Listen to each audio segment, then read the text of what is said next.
이 시간 하나님의 말씀을 듣는 모든 성도들의 마음속에 하나님의 평안과 기쁨이 함께 하시기를 주님의 이름으로 축원합니다. 시편 14편은 다윗이 쓴 시입니다. 백성들을 향해서 하나님이 누구신가, 하나님은 어떤 분이신가를 알려줄 목적으로 기록한 지혜시입니다. 다윗이 쓴 시를 우리가 읽고 묵상할 때는 하나님 마음에 맞는 삶을 살았던 다윗이라고 하는 위대한 믿음의 사람을 묵상하고 그 사람의 믿음을 생각하면서 우리가 이 시편들을 읽고 묵상해야 합니다. 하나님은 이스라엘과 언약을 맺으셨습니다. 나는 너희 하나님이 되겠다. 대신 너희는 내 백성이 된다. 이렇게 언약을 맺고 이제 하나님은 이스라엘의 왕이 됐습니다. 왕은 왕이 된 눈에 보이지 않는 왕인 거예요. 그래서 어느 날 이스라엘의 장로들이 사무엘을 찾아와서 이야기합니다. 이 주변 모든 나라들을 보니까 다 왕을 세웠는데 우리에게도 왕을 세워서 우리를 좀 다스릴 수 있도록 그렇게 해달라고 이야기합니다. 그래서 하나님께서 백성들의 이야기를 듣고 사울을 왕으로 세우십니다. 그러면 사울이 왕이 된 것은 하나님의 은혜로 하나님의 허락하에 왕이 됐으면 이 사울이 하나님의 말씀을 잘 듣고 잘 순종하고 잘 따르는 삶을 살았어야 해요. 근데 사울이 처음에는 겸손했던 사람이 점점점 교만해지고 하나님 말씀에 불순종하고 이렇게 되다 보니까 하나님이 사울을 왕 세운 것을 후회하셨습니다. 그리고 그를 버리시기로 결정을 하십니다. 사무엘상 16장 14절 말씀 보면 여호와의 영이 사울에게서 떠나고 여호와께서 부리시는 악령이 그를 번뇌하게 한지라 이렇게 말씀합니다. 다윗은 이 사울 왕의 신하로 있으면서 버림받은 사울, 하나님께 버림받은 사울이 얼마나 고통스러워하는지 얼마나 힘든 삶을 사는지를 두 눈으로 똑똑히 보았습니다. 그래서 다윗은 왕이 된 이후에 하나님의 정의 그리고 하나님의 자비하심을 가지고 백성들을 다스리고 통치했습니다. 저는 이 시간 어리석은 자가 되지 말라 이런 제목으로 말씀을 선포합니다. 다윗은 이 세상에 어리석은 사람이 있고 지혜로운 사람이 있다 이렇게 이야기하는데 1절 말씀 보니까 어리석은 자는 하나님이 그 마음에 이르기를 하나님이 없다 이렇게 말한다고 했습니다. 어리석다라고 하는 단어는 히브리어로 나발입니다. 그런데 구약 성경에 보면 나발이라고 하는 한 사람이 등장을 하는데 그는 어떤 사람이었을까요? 사무엘상 25장 3절은 나발은 완고하고 행실이 악했다 이렇게 기록하고 있습니다. 완고하다라고 하는 이 표현은 목이 곧다 그런 소리예요. 목을 이렇게 겸손하게 꺾을 줄 모른다 그런 의미입니다. 목이 곧다 이 표현은 하나님을 대하는 성도들의 마음의 자세와 태도를 표현할 때 사용되어진 단어입니다. 하나님은 이스라엘 백성들을 향해서 출애굽기 33장 3절에서 너희는 목이 곧은 백성이다 이렇게 책망을 하십니다. 나발은 다윗의 군대가 주변에 주둔하면서 이렇게 도둑놈도 없고 편안하게 목축업을 해가지고 많은 재산을 불린 그런 사람입니다. 그래서 양털을 깎을 때가 돼서 다윗이 신하들을 보냈어요. 가서 먹을 것을 좀 받아오라고. 그랬더니 도리어 이 나발이 그동안 다윗이 돌봐준 이런 모든 은혜와 감사는 다 잊어버리고 다윗을 향해서 저주하고 다윗을 향해서 비난했다가 하나님께 죽임을 당한 사람이 바로 나발이라고 하는 사람입니다. 어리석은 사람의 특징은 무엇입니까? 하나님이 없다고 이야기하는 사람들입니다. 다윗이 살았던 시대 모든 나라 모든 민족이 다 신을 섬기고 살았습니다. 이스라엘은 하나님을 섬겼고 블레셋은 다곤을 섬겼고 암몬은 몰렉이라고 하는 신을 섬기고 살았습니다. 사람은 태어나면서 내가 태어난 민족, 태어난 나라에 따라서 이 섬기는 신이 달랐던 거예요. 우리나라 같은 경우는 고려시대에 태어났다면 당연히 불교 신자가 되어야 했고 조선시대에 태어났다면 유교, 공자의 가르침을 따르는 유교를 따르는 그런 삶을 살 수밖에 없습니다. 태어날 때부터 태어나 보니까 우리 부모님이 절에 다녔으면 절에 다녔던 거고요. 태어나 보니까 우리 부모님이 교회에 신실하게 다니셨으면 교회를 다닌 겁니다. 그러나 우리가 절에도 다니고 또 이렇게 유교, 절도 하고 무당도 찾아가던 이런 문화에서 어느 날 예수님을 만나게 되고 영접하게 되고 거듭난 백성으로 우리는 하나님의 백성으로 이렇게 살아가고 있습니다. 하나님이 없다. 하나님이 없다. 무슨 뜻일까요? 하나님의 말씀을 듣지 않는다. 그런 뜻입니다. 출애굽기 19장 8절 백성이 일제히 응답하여 이르되 여호와께서 명령하신 대로 우리가 다 행하리이다 이렇게 약속을 했습니다. 백성들은 하나님의 음성을 듣고 그 말씀에 순종할 것을 약속했어요. 그런데 어리석은 사람은 하나님의 말씀을 안 듣겠다는 거예요. 하나님의 말씀을 듣고도 순종하지 않겠다고 고집을 부립니다. 사랑하는 성도 여러분, 오늘날 교회 안에도 어리석은 사람들이 있습니다. 어떤 사람들입니까? 하나님의 말씀대로 살지 않는 사람들이지요. 성경을 수십 번 읽었습니다. 성경을 수십 번 읽었다고 자랑을 하는데 세상에 나가서는 빛과 소금으로 전혀 살질 않아요. 신앙생활을 열심히 한다고 이야기는 하는데 그 얼굴에 예수님의 미소가 없어요. 말과 행동을 보면 예수님의 사랑과 자비를 찾아볼 수 없어요. 예배는 열심히 드리는데 예배당을 나가는 그 순간 하나님과 전혀 상관없는 삶을 살아가는 사람들, 세상의 가치관을 쫓고 세상의 흐름을 따라가는 사람들, 대단히 어리석은 사람들입니다. 어리석은 사람들의 삶은 어떠할까요? 그들은 부패하고 그 행실이 가증하니 선을 행하는 자가 없다 이렇게 이야기합니다. 부패했다는 말은 우유가 시간이 지나면 그대로 내버려두면 상하잖아요. 변질됐다 그런 뜻입니다. 가증하다라고 하는 말은 구역질이 날 정도로 혐오스럽다 그런 뜻이에요. 부패했다 그리고 가증하다 이 표현들은 우상 숭배와 관련해서 사용되어지는 단어들입니다. 하나님은 어떠한 경우에도 우상 숭배를 용납하지 않는 분이십니다. 어리석은 사람은 철저하게 자기 중심적인 삶을 삽니다. 내가 내 인생의 주인인 줄 알고 내가 내 인생의 주인 노릇하고 사는 사람이 어리석은 사람입니다. 뭔가 욕심을 내세워서 하나의 목적을 세우면 수단과 방법을 가리지 않고 그 목적을 이루려고 하는 사람이 어리석은 사람입니다. 예수님께서 내 아버지께서 이제까지 일하시니 나도 일한다 이렇게 말씀하십니다. 하나님은 지금도 일하고 계시는 분이십니다. 하늘에서 이 땅을 이렇게 살펴보시는 분이셔요. 살펴보시는데 누군가를 찾고 계십니다. 누굴 찾습니까? 지각이 있어 하나님을 찾는 자를 찾고 있습니다. 지각이 있다는 말은 어리석다는 말과 반대되는 대조되는 그런 표현입니다. 지각이 있다. 지각 뭡니까? 깨달음이라는 얘기입니다. 사랑하는 성도 여러분, 영적 깨달음이 있을 때 우리의 믿음은 성장하고 성숙해 갈 수가 있습니다. 사울을 보십시오. 유대교 신자였습니다. 아주 철저한 유대교 신자였습니다. 스데반 집사를 죽이는 일에 앞장섰던 사람, 교회를 박해하고 예수 믿는 성도를 타답하는 일에 가장 앞장섰던 사람, 그 사람이 가진 생각은 무엇입니까? 예수 하나님의 저주를 받아 십자가에 못 박혀 죽었어. 무엇입니까? 예수, 그는 지금 지옥 꺼지지 않는 불구덩이 속에서 고통을 당하고 있다고 그렇게 알고 있었어요. 다메섹을 향해 달려갑니다. 예수 믿는 사람들을 잡아서 끌고 오겠다는 그 열심 하나를 가지고 달려가고 있습니다.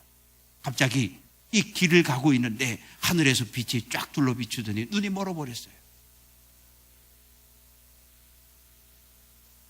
사울아, 사울아, 왜 나를 박해하느냐? 누구십니까? 나는 내가 박해하는 예수다. 예수, 하나님의 저주받아 십자가에 못 박혀 죽었고 그리고 죽어서 지옥에 떨어져 있어야 할 예수, 그 예수가 하늘에서 하나님 보좌 우편에서 사울을 찾아오셨습니다. 눈이 멀어버렸잖아요. 그래서 사람들의 손에 이끌려서 다메섹에 갔습니다. 눈이 멀었지만, 육신의 눈은 멀었지만 영의 깨달음, 영의 눈이 띄어졌습니다. 영적 깨달음을 통해 사울은 예수님을 만났고 하나님께 받은 사명을 온전히 감당해서 소아시아와 유럽 전역에 복음을 전하는 복음의 증인이 되었습니다. 사랑하는 성도 여러분, 우리는 하나님의 형상대로 창조된 사람들입니다. 우리는 어떠한 삶을 살아야 할까요? 언제나 하나님 앞에 서 있는 사람들입니다. 코람레오, 하나님 앞에, 그런 뜻인데 어느 누구도 하나님의 눈을 피하여 숨을 수가 없어요. 에덴 동산에 살았던 아담과 하와가 선악을 알게 하는 나무의 열매를 따먹어 버렸습니다. 그리고 범죄했어요.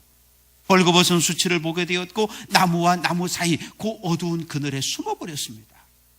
하나님께서 아담아, 내가 어디에 있느냐 찾으실 때, 예, 제가 여기 숨었습니다 라고 하나님 앞에 나설 수밖에 없었습니다. 한 번 죽는 것은 사람에게 정해진 것이요 그 후에는 심판이 있다고 말합니다. 우리는 죽은 후에도 하나님의 심판대 앞에 서야 합니다. 전도서 12장 14절, 하나님은 모든 행위와 모든 은밀한 일을 선악간에 심판하신다라고 말씀하십니다.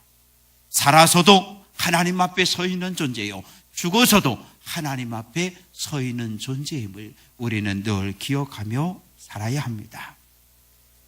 오늘 우리가 살아가는 이 시대를 보십시오. 때로 악인이 형통하는 것을 보며 막 화가 날 때가 있어요.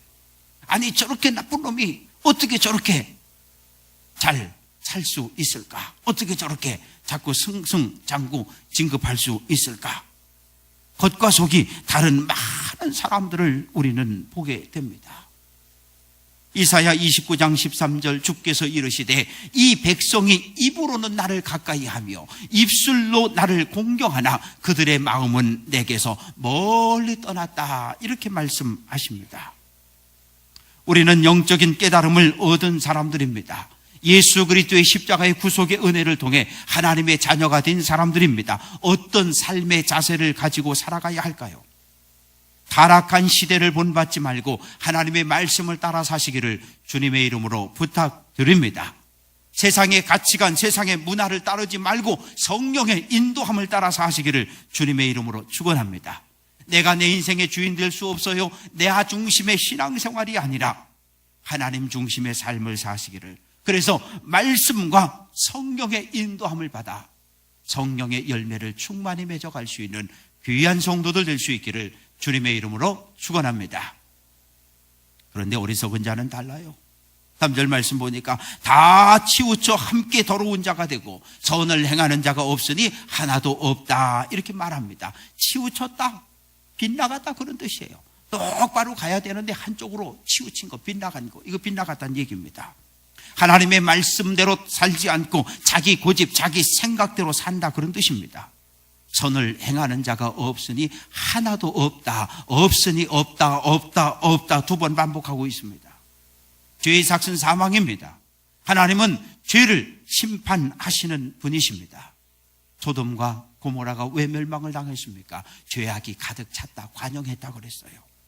그런데 사랑하는 성도 여러분, 아브라함이 하나님 앞에 중재하지 않습니까? 하나님, 이 소돔과 고모라에 의인 10명이 있다면 어찌하시렵니까? 그래?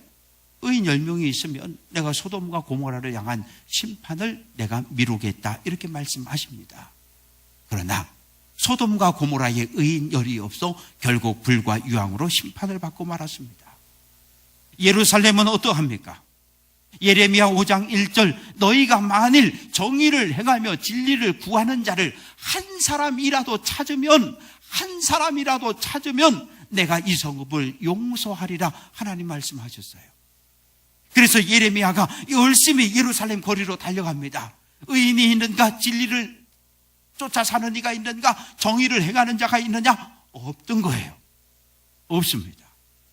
예루살렘 그 큰 성읍이 의인 하나가 없어 하나님의 심판을 받고 멸망했습니다. 오늘 우리가 살아가고 있는 이 땅 어떠합니까?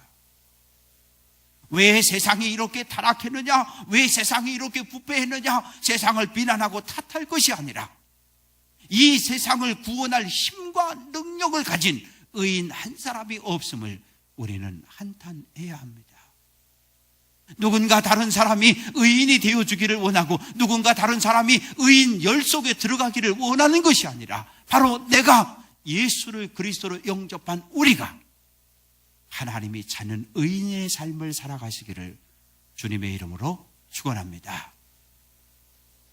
죄악을 행하는 자가 다 무지하냐? 죄악을 행하는 자는 어리석은 자입니다. 하나님의 말씀을 듣지 않는 사람입니다. 그래서 죄를 짓습니다. 하나님을 두려워하지 않기 때문에 하나님 믿는 성도들, 예수 믿는 성도들을 핍박하고 괴롭힙니다. 공산주의, 하나님 우습게 여깁니다. 결국 심판당하고 말지 않았습니까? 하나님을 내 심판을 의식하지 않기 때문에 죄를 짓고도 그 마음에 죄책감이 전혀 없어요. 죄를 밥 먹듯 행하다 보니까 그 양심이 아주 마비돼 버렸습니다. 디모데전서 4장 2절, 자기 마음이 화인을 맞아서 이렇게 기록하고 있습니다. 잿덩어리를 시뻘건 불구덩이에 집어넣으면 이 새가 시뻘겋게 됩니다. 그러면 그걸 가지고 노예나 이 짐승 엉덩이에다 이렇게 찍는 거예요. 사람이 뜨거운 불에 대해서 화상을 입으면 이 화상을 입은 이 부분은 감각이 없습니다. 감각이 없어요. 감각이 마비가 되어버립니다. 죄를 짓고도 양심의 가책을 느끼지 못하는 이 화인 맞은 마음을 가지고 있다면, 이런 마음의 상태가 된다면 이건 대단히 안타까운 일입니다. 작은 죄라도 우린 두려움에 떨어야 합니다. 누군가를 험담하고 누군가를 비난했다면 가슴을 치며 눈물을 흘리며 회개해야 합니다. 하나님을 믿기 전 우리들의 삶의 모습은 어떠합니까?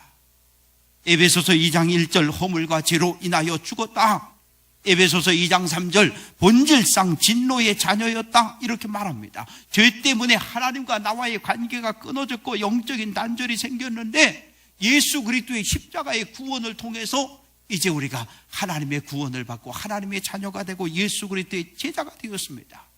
구원받았으면, 하나님의 백성이 되었으면 다시는 죄짓지 말고 살아야 하는데, 의롭게 살아야 하는데, 말씀에 순종하며 살아야 하는데 우리는 틈만 나면 범죄합니다. 언제 우리가 범죄했습니까? 우리 생각 속에서 하나님을 의식하지 못했어요. 우리 생각 속에서 하나님을 인식하지 않을 때, 내 마음에 하나님의 자리를 없애버렸을 때 우리는 범죄합니다. 어떻게 해야 하나님의 거룩하심을 따라 이 땅에서 거룩한 삶을 살아갈 수 있을까요? 디모데전서 4장 5절, 하나님의 말씀과 기도로 거룩하여진다고 말씀합니다. 말씀으로 우리들의 죄를 보고 기도함으로 하나님과 나와의 관계를 이어갈 수 있는 귀한 성도들 될 수 있기를 주님의 이름으로 부탁드립니다. 하나님은 어리석은 자들을 향해 심판을 선언합니다. 거기서 그들은 두려워하고 두려워하였으니, 거기서 악을 행하는 바로 그 자리에서 하나님의 심판대 앞에서 그들은 두려워 떨 수밖에 없습니다. 그러나 하나님의 선택받은 모든 백성, 의인의 세대, 의인의 무리는 하나님의 구원의 은혜를 받습니다. 사랑하는 성도 여러분, 나만 예수 잘 믿다가 천국 가면 됩니까? 그것이 하나님의 뜻입니까? 아니, 그렇지 않아요. 주 예수를 믿으라, 그리하면 너와 내 집이 구원을 얻는다 라고 말씀하십니다. 나만 구원받는 것이 아니라 나와 함께 내 가족이 구원을 받는 것이 하나님의 뜻입니다. 나만 구원받는 것이 아니라 함께 신앙생활하는 교회 공동체 모든 성도들이 함께 하나님의 구원을 받는 것, 이것이 하나님의 뜻입니다. 나만 구원받는 것이 아니라 내가 속한 민족 전체가 하나님 앞에 구원받는 것, 이것을 하나님은 소망하십니다. 악을 행하는 사람들이 하나님의 심판대 앞에 설 때 어떤 마음일까요? 아주 오래전에 증인으로 이 경찰과 검찰에 가서 이렇게 조사를 받았던 적이 있습니다. 누가 불을 질렀는데 불을 지르고 도망가는 그 모습을 제가 봤어요. 그래서 제가 봤다 그랬더니 와서 조사를 좀 받아라. 그래서 갔습니다. 아무것도 잘못한 것도 없는데 뭐 성냥을 건네준 것도 아니고 뭐 문을 열어준 것도 아니고 아무것도 잘못한 것이 없는데 그 검찰청에 들어가서 조사를 받는데 마음이 대단히 불편했던 기억이 지금까지 있습니다. 그런데 하나님의 심판대 앞에 선다고 함께 생각해 보십시다. 내가 태어나서부터 이때까지 하나님 앞에 가는 그 순간까지 내가 했던 모든 말, 내가 했던 모든 행동에 대해서 하나님 앞에 심판을 받는다고 생각해 보십시다. 민수기 14장 28절 너희 말이 내 귀에 들린 대로 너희 말이 내 귀에 들린 대로 내가 너희에게 행하리라. 우리가 하나님을 의식하지 않고 툭툭 내뱉었던 독설과 비난, 하나님을 의식하지 않았던 온갖 말들, 이 말들에 대해서 하나님은 다 들린 대로 우리가 말한 대로 심판하시겠다고 말씀하십니다. 악인은 가난한 자들을 괴롭게 합니다. 너희가 가난한 자의 계획을 부끄럽게 하나, 부끄럽게 한다, 이 말의 의미는 박살을 내다 그런 뜻입니다. 악인은 예수 믿는 성도들이 신앙생활 열심히 하는 것을 그대로 보고 있지 않습니다. 어떻게 하든지 예수 못 믿게 하고, 어떻게 하든지 교회 못 가게 하고, 어떻게 하든지 시험에 들게 하고, 어떻게 하든지 하나님과의 관계를 끊어 놓으려고 합니다. 그것이 악인입니다. 악인은 예수 믿고 구원받은 성도들을 타락한 문화 속으로 끌어당깁니다. 세상의 가치관으로 같이 가자, 좋은 게 아니냐라고 끌어당깁니다.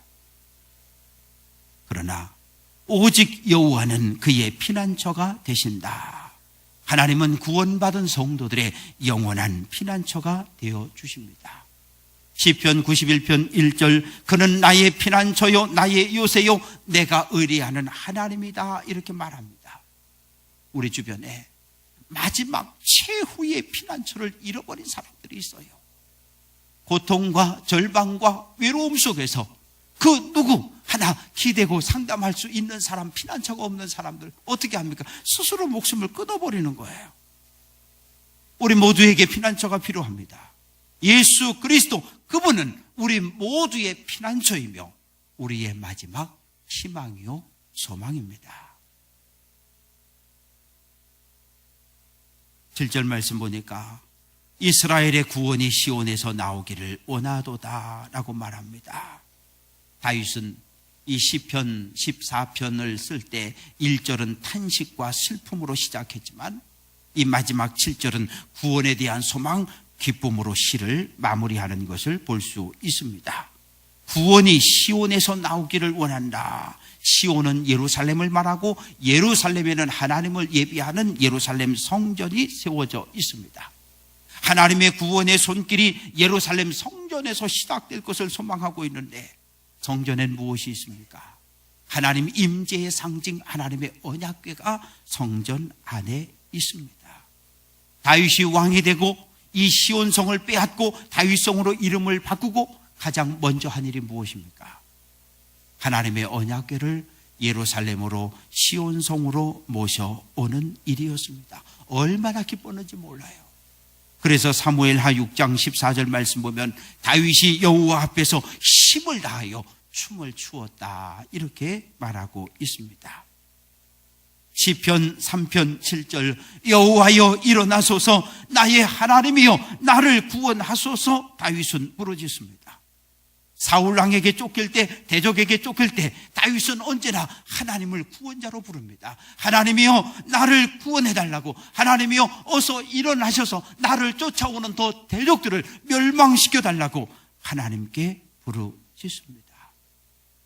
다윗이 왕이지만 백성들의 모든 아픔과 고통과 슬픔을 다 해결해 줄 수가 없었어요. 그래서 다윗은 그 모든 문제를 왕 대신 메시아에게 부탁하고 있습니다. 메시아가 오실 것이다. 다윗의 가문에서 메시아가 오실 것이다. 메시아가 오셔서 이 세상을 구원할 것이다. 예수 그리스도, 그분은 다윗의 후손으로 이 땅에 오셨습니다. 메시아로 오신 예수 그리스도, 그분 십자가를 지고 십자가에 못 박혀 죽임당함으로 우리의 구원의 길을 여셨습니다.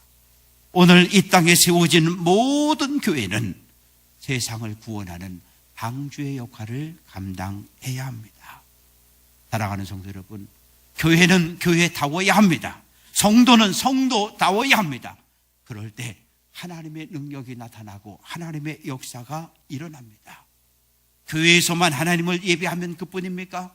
일주일 내내 세상에서 마음껏 살다가 일주일에 딱 와서 1시간 예배하면 그곳으로 하나님을 향한 모든 예배가 끝났습니까? 아니요. 진정한 예배는 교회를 넘어가야 합니다.